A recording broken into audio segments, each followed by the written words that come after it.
What's going on, everybody? Welcome to Boompa World. We love our 3D platformers here. I mean, we got a bunch of videos about Mario, video on Donkey Kong, but today is no time for that baby Nintendo stuff. No smiley, happy mountains and graphics this time around. Rated T for teen, with Edgy cute e-girl on the cover. We're playing Mirror's Edge today. I got this game for free since my friend has EA Play and we game share, and it's like really cheap anywhere. And it's developed a cult following like over the years, so let's put on our two-toed parkour shoes and jump into this EA game that bragged in his trailer, all in-game footage.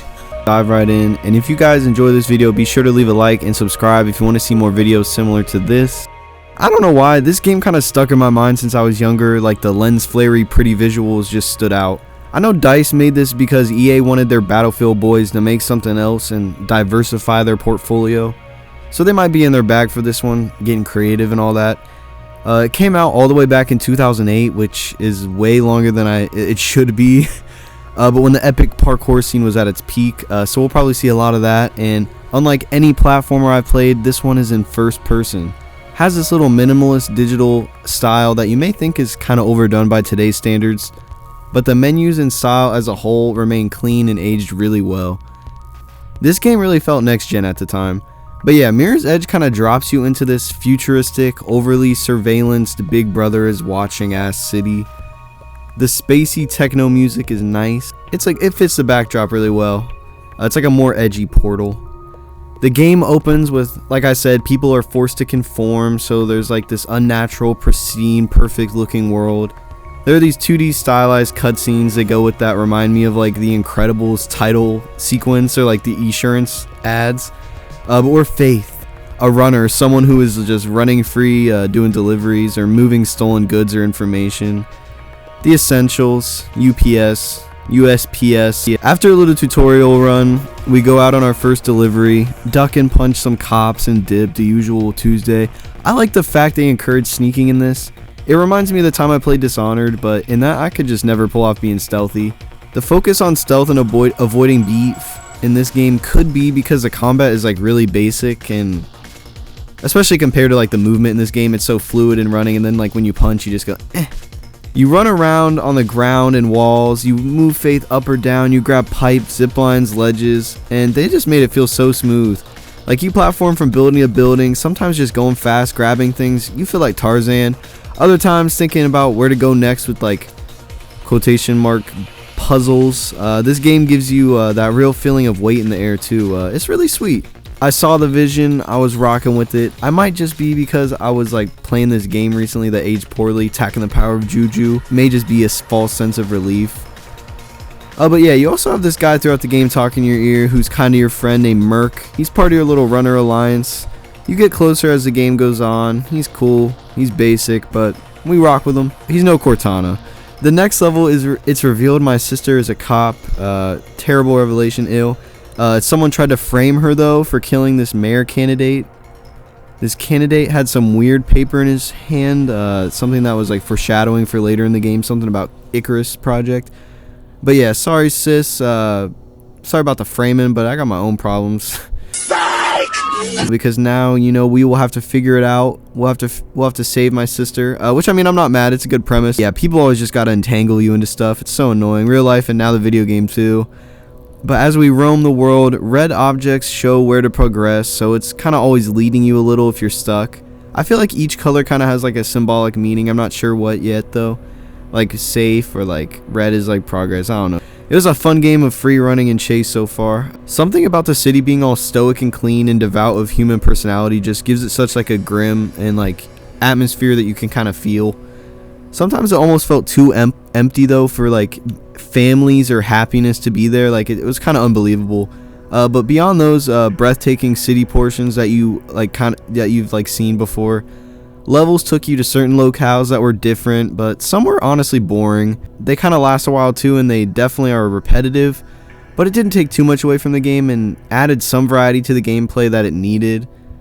So I'm not like too mad. It wasn't totally ass. I feel like somehow the narrative and the gameplay also don't really mesh fully well together either. The story just feels a little too big budgety and almost cookie cutter, overly obvious, kind of corny, while the game and the art style seems so like less is more like stylized. I don't know, like abstract. We're figuring things out though, like running after dudes, and oh, he got fucked up. Like, I was playing this newer Call of Duty recently, and it kind of showed me how Mirror's Edge really revolutionized that parkour type movement in 3D first person games. It evolved from this adventure game to being really like a huge emphasis in Titanfall, to being like in pretty much any modern first person game to some extent. But yeah, we've chased after a few people, we get our information, and usually they end up dying. But yeah, look, we drop in on this security guy who has some information that we need. We got a hot tip. He knows about the inner workings and something about that whole Project Icarus conspiracy that was from the start and that we don't fully understand. But we take his pistol, and then we gotta run out, and I thought it was fitting for the game. The first time you use this gun, it isn't even on a person, but it's like to break glass to progress. But you eventually have to fight after they pull out the helicopters and helichoppers and SWAT team on you. Gunplay is a little rough, but it's not too bad. It's really, really simple. But look at this anti-runner propaganda in the elevator. I like the world building they use without the cutscenes more. It's subtle and cool, like hearing the elevators or the security guy talking shit about runners in general, just like seeing the whole world as itself and not just having to be told what it is. We meet that security guy, and turned out he set up my sister, and he was about to spill more info, but this dude got sniped off a balcony. His teeth were so yellow. Rest in peace, you absolute bozo. Rest in piss, I mean. But we got more acclimated to guns here, and as the game continues, we make it out of this guy's security building, through the subway system, jumping off subway cars and avoiding them in the process. It's Polar Express on crack. I like how each level has these cinematic moments and unique areas. It really brings each level together and helps them stand out when put up against each other. It's not all just rooftops. The rooftop sequences though gotta be the best parts of the game easily. They're just free flowing and awesome. The next 16 graphics cutscene talks about Faith's family and how they thought this world was worth fighting for, and protests and blah blah. It was kind of like reading like a 7th grade Spark Notes on themes of 1984. But Faith was wanted, but the block was getting hot, the stakes were getting higher, and each level there were more and more cops up my ass, so that meant more fighting, more gunplay, or just more running. But yeah, the combat was just not fun enough, and the enemies all looked the same, so it kind of got boring and bland really quick. It felt like fighting was just an unwanted but necessary obstacle from the platforming that they had to add.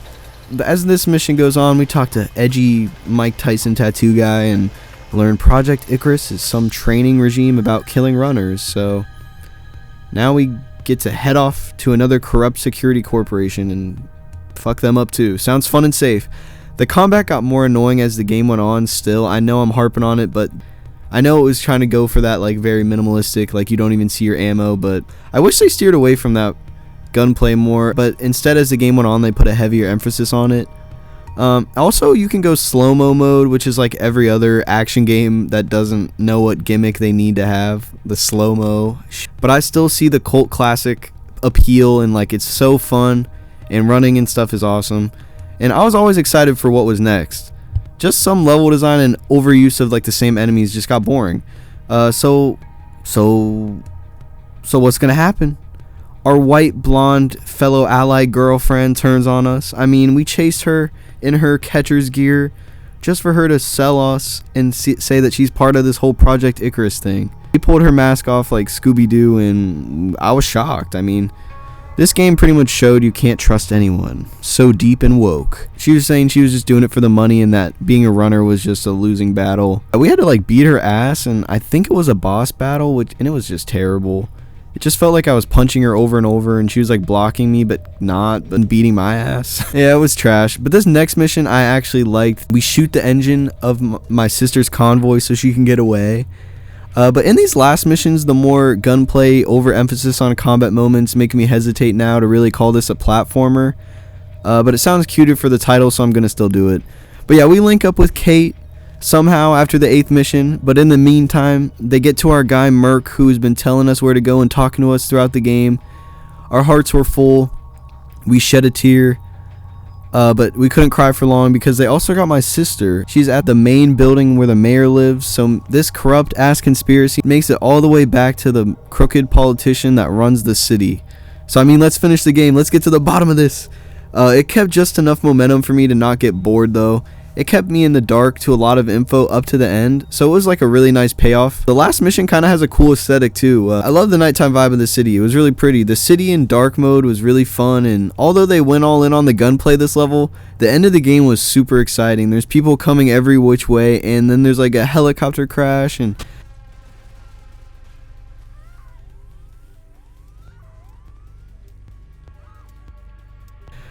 what the hell? This final scene is just ridiculous. It's just us standing there. All the people that were running after us are no longer running after us, and just made me laugh, honestly. They thought this was it. Why did this game just end so awkward? So I'm gonna just end this awkward. The credits roll to some more electronic bops, and Mirror's Edge sends us off. The game had its ups and downs, but after a couple months, I will definitely remember it for like the amazing rooftop moments, the fluid movement, where all the times where it all really came together. The shitty gunplay and repetitive underground areas will probably fade, but the crisp skylines, carefully crafted music, and paths will be what you think of. For a game in 2008, it's beautiful. The menus, the styles, the music, and for a platformer, it's really one of a kind. It moved the genre forward. It gives you more control of your player, and I don't think games have looked back since. And overall, it wasn't an amazing or perfectly polished game, but I understand why like so many people love it. It kind of reminds me of like a book I'd read in class that was about like some like busted up society that needed fixing. But yeah, crazy. Something about the graphics and experience as a whole just kind of feels timeless and unforgettable, and like, yeah, I appreciate you, Mirror's Edge. And with that being said, I appreciate you guys too. And I appreciate if you made it all the way to the end. Comment what console you guys want me on next. Remember to like and subscribe. Boompa out.